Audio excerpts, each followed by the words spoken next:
தேங்காய் சாதம் எப்படி பண்ணலாம் அப்படின்னு பார்க்கலாம்.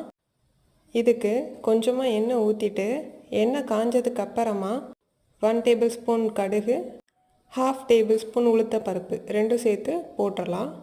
இந்த ரெசிபி ரொம்ப சீக்கிரமாகவும் ஈஸியாகவும் செஞ்சு முடிச்சிடலாம். கடுகு நல்லா பொரியணும். கடுகு நல்லா பொரிஞ்சு வந்ததுக்கு அப்புறமா இதோட 1 டேபிள் ஸ்பூன் கடலைப்பருப்பு ஆட் பண்ணிக்கலாம். இந்த கடலைப்பருப்பு நல்ல பொன்னிறம் ஆகிற வரைக்கும் இருக்கட்டும். ரைஸோடு சேர்த்து இந்த கடலைப்பருப்பையும் சேர்த்து சாப்பிட்றப்போ நல்லா இருக்கும். இதோட கொஞ்சமாக கறிவேப்பிலை சேர்த்துக்கலாம். இதோட ஒரு 4 காஞ்ச மிளகாவை கட் பண்ணி சேர்த்துக்கலாம். ஒரு தேங்காவை நான் துருவி வச்சுருக்கேன். இதை இப்போ இதோட ஆட் பண்ணிடலாம். ஆட் பண்ணிவிட்டு ஒரு 2 மினிட்ஸ் மட்டும் நம்ம குக் பண்ணிக்கலாம்.